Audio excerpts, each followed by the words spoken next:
Hello tout le monde, bienvenue chez Passion avec Tech et Multimédia, j'espère que vous allez bien, moi c'est le cas. Aujourd'hui je vais vous parler de la série Oppo Fan X3. Donc vous savez qu'ils ont sorti des nouveaux smartphones haut de gamme de chez Oppo, donc je répète, le Fan X3 Pro, le Fan X3 Neo et le Fan X3 Lite. Donc je sais qu'il y a des vidéos qui ont été faites auparavant avec la possibilité d'une prise en main beaucoup plus éclaircie et explicatif de mes confrères, donc il n'y a pas de souci au niveau de ça, mais j'ai voulu moi personnellement vous le présenter aussi le plus simple possible et le plus explicatif possible sans avoir le produit en test. Donc effectivement c'est une présentation, je ne le cache pas, mais ça me fait toujours plaisir de vous faire des vidéos pour vous faire plaisir, j'espère également que ça vous fait plaisir. En tout cas merci de vos soutiens, abonnez-vous à ma chaîne et on se voit tout de suite après l'intro.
Donc on va commencer par le plus haut de gamme. Donc on va commencer par le Oppo Fan X3 Pro. On va parler des caractéristiques. Donc que ça soit au niveau photo, puissance, écran, vous allez voir, ça va être sympa à découvrir.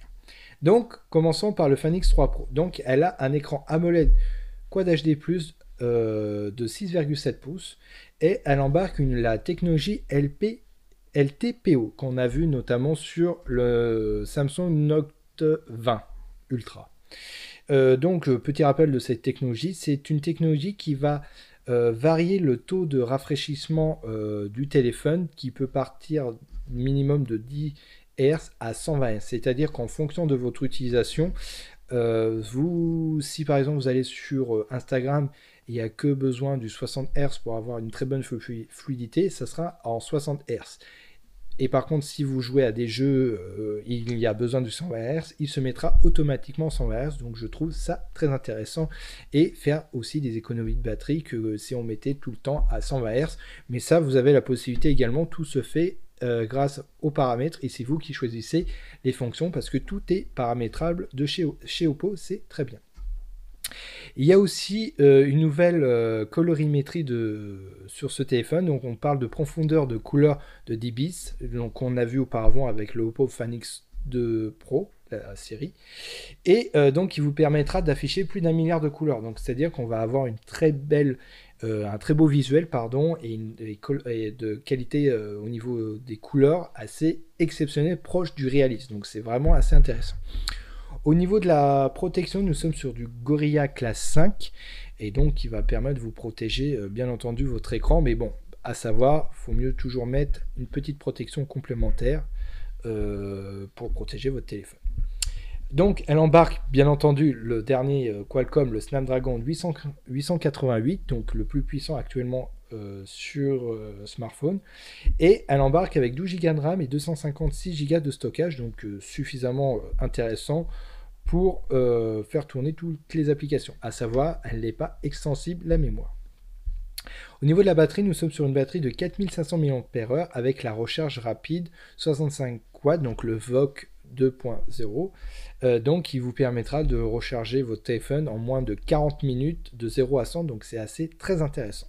Excusez-moi pour le petit... Je ne sais pas pourquoi il a voulu faire son délire. Bon, enfin bref. Au niveau des photos, il embarque 4 modules photo. Donc l'objectif principal de 50 mégapixels, un ultra grand angle de 50 mégapixels, un macro de 5 mégapixels et un capteur de 3 mégapixels zoom optique x2. Donc, et pardon, pour le macro, il y a aussi un zoom x5, soit 25 dessus. Pourquoi j'ai mis ça?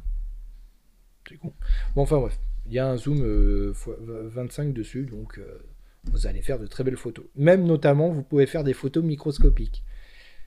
Je ne sais pas si c'est intéressant, donc prendre votre téléphone en regardant les filaires.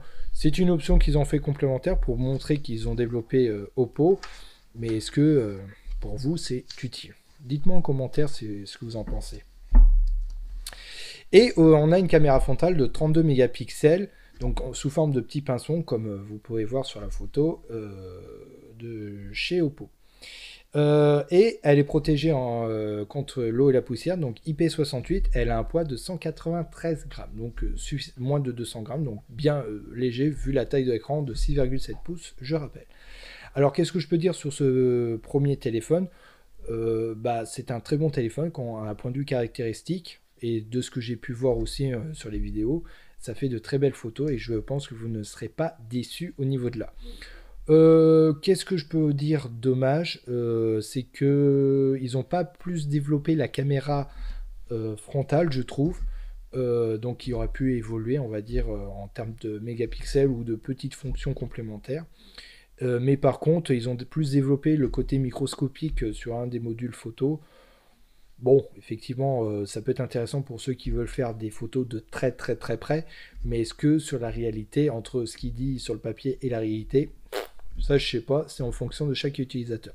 Mais ça reste un très très bon téléphone.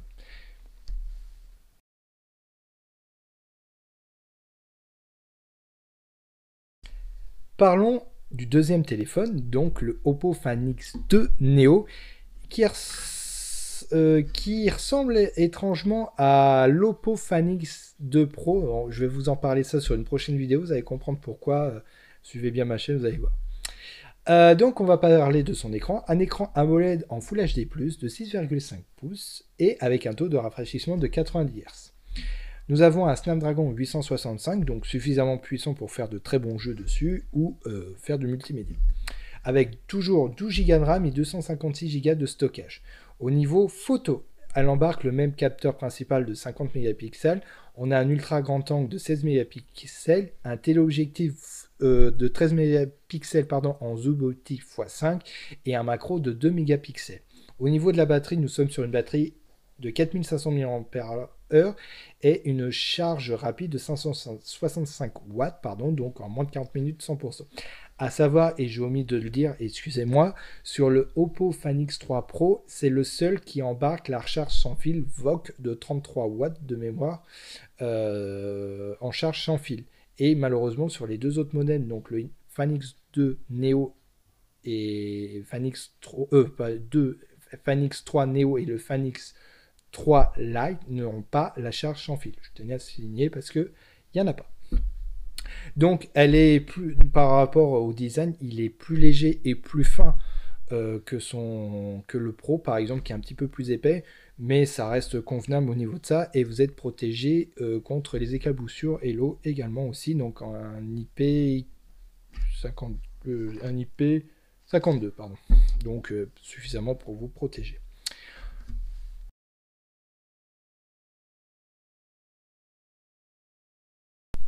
Parlons du dernier modèle, donc le Find X3 Lite.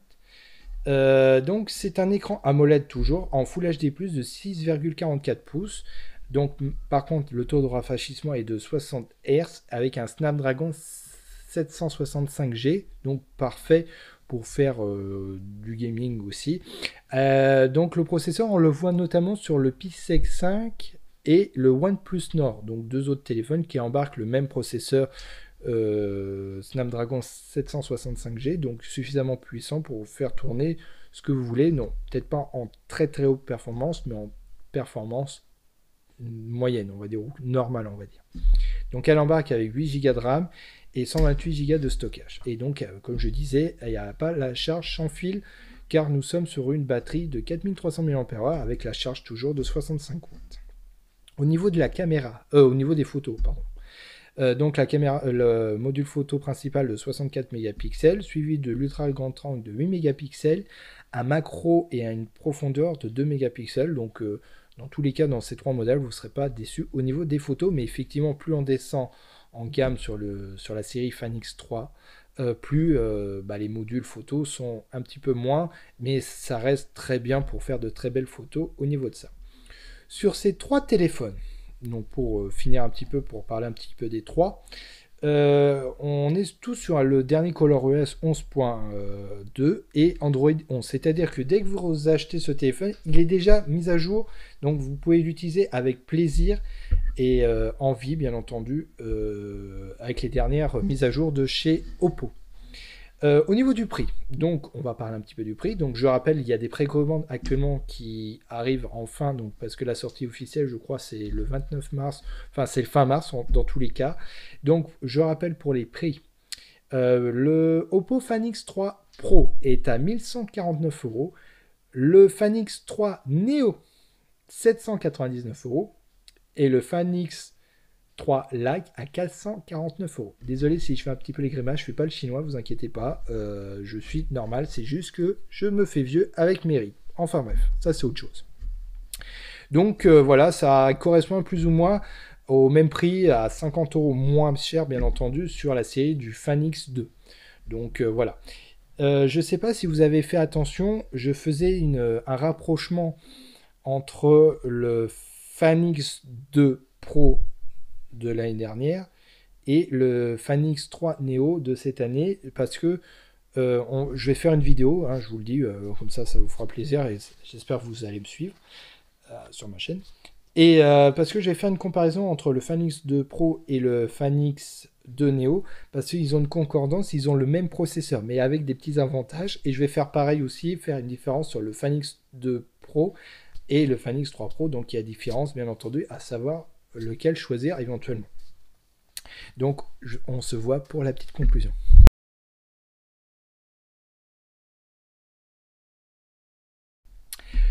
Donc pour conclure sur ces téléphones, ce sont de très très beaux téléphones, que ça soit sur les trois séries de chez les Fan X3, la série Fan X3, ce sont de magnifiques téléphone, donc notamment ma petite préférence comme tout le monde, le Fan X3 Pro avec ce petit bloc photo qui est intégré avec la coque et qui fait ces petites bosses mais tout à fait naturelles. Franchement, je trouve qu'ils ont bien réussi leur téléphone comme à chaque fois, mais ça augmente en qualité et je trouve assez intéressant de ce qu'on peut proposer actuellement sur les autres marques. Je trouve que voilà.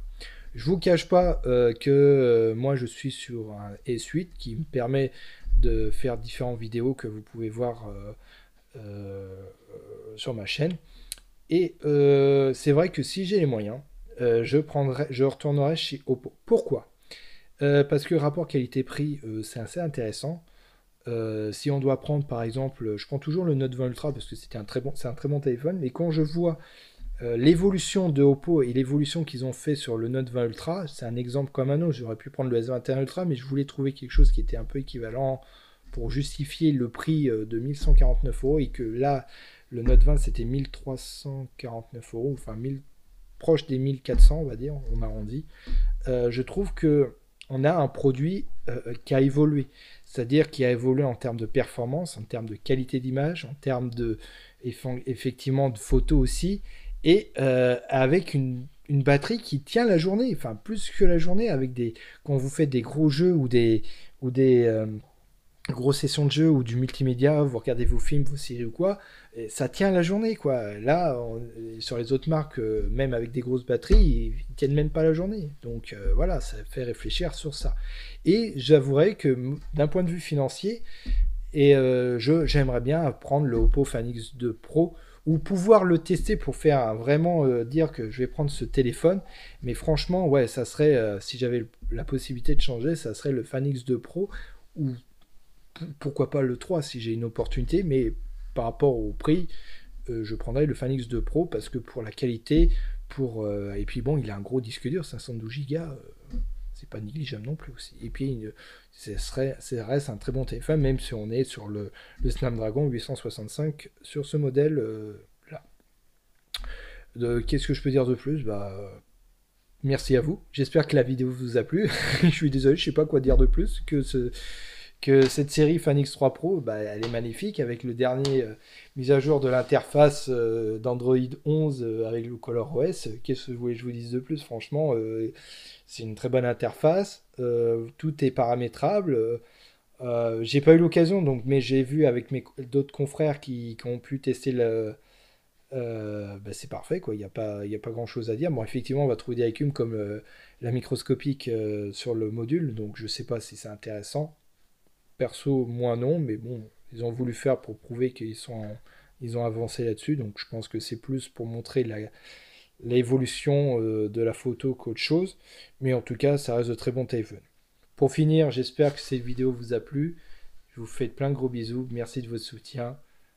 Et petit aparté, je voudrais remercier à Mister Gadget et à toute personne qui me suivent également. Mais Mister Gadget fut un des premières personnes à me suivre et à me soutenir sur ce projet. Et je vous invite également, je mettrai le lien dans la description, à aller faire un tour sur sa chaîne. Et je vous dis officiellement, il y a aussi une nouvelle chaîne qui va se faire prochainement. Je vous laisserai découvrir prochainement, vous allez voir ça. Allez, je vous fais plein de gros bisous. Partagez ma chaîne, abonnez-vous et prenez soin de vous surtout, s'il vous plaît.